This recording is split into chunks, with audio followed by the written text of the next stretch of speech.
कि प्रगतिशील किसानों से जो बातचीत हुई, उन्होंने कहा कि वियतनाम में ट्रेनिंग पर बहुत से किसान जाना चाहते हैं।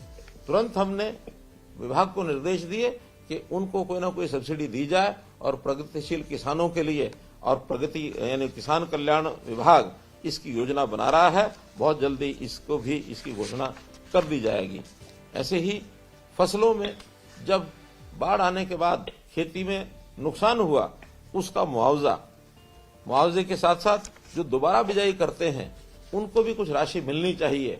जब ये बाढ़ आई थी तो उस समय एक बहुत बड़े क्षेत्र के अंदर लगभग 50,000 एकड़ जमीन ऐसी थी जहां लोगों ने दोबारा बिजाई की। उस सुझाव के आधार पर ही दोबारा बिजाई का भी हमने 7,000 रुपया एकड़ तुरंत उसकी योजना बना करके, और ये राशि जो है 34 करोड़ रुपया मुआवजे की राशि दी जा चुकी है।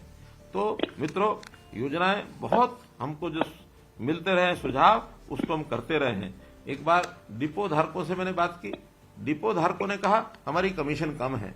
उसी क्षण उसी कार्यक्रम के अंतर्गत हमने घोषणा की कि अभी जो 150 रुपया यानी प्रति क्विंटल जो डिपो धारकों को कमीशन मिलता है, उसको बढ़ा करके 200 रुपया प्रति क्विंटल किया गया है। तो ऐसे ही डिपो धारकों को केंद्र सरकार से जो कमीशन आती है वो देरी से आती है। तो हमने ये भी उस समय एक वादा किया था कि भले ही केंद्र सरकार देरी से देती है, लेकिन हम उसको हरियाणा सरकार से टाइमली देंगे, और केंद्र सरकार से पैसा बाद में भी आएगा तो प्रदेश सरकार उस देरी के हिसाब से उसको एडजस्ट करेगी।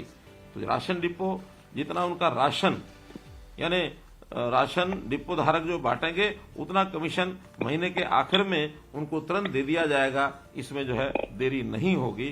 इसी प्रकार से शहरी आवास योजना, इसकी जो किस्त थी, तीसरी किस्त, वो नहीं दी गई थी। तुरंत विभाग को हमने निर्देश दिए, 31 अगस्त तक तीसरी किस्त अब सबको मिल चुकी है, कोई इसमें बकाया नहीं है।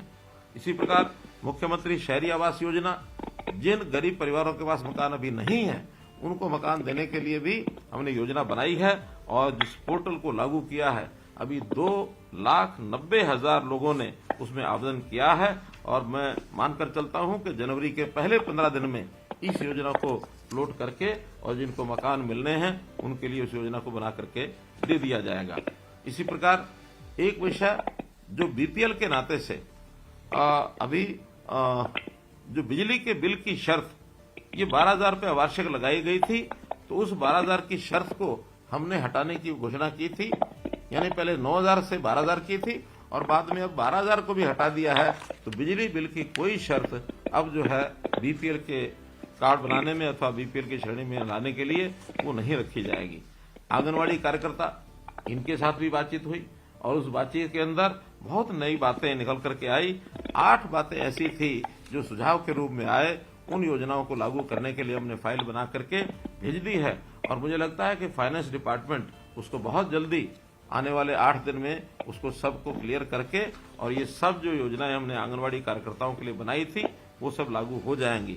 अभी पिछले 15 दिन पहले ही मैं किसानों से बात कर रहा था, तो उन किसानों ने सुझाव दिया कि हमें जो सब्सिडी है वो 2 प्रकार की सब्सिडी नहीं मिलती है, रोटावेटर और आलू बिजाई की मशीन।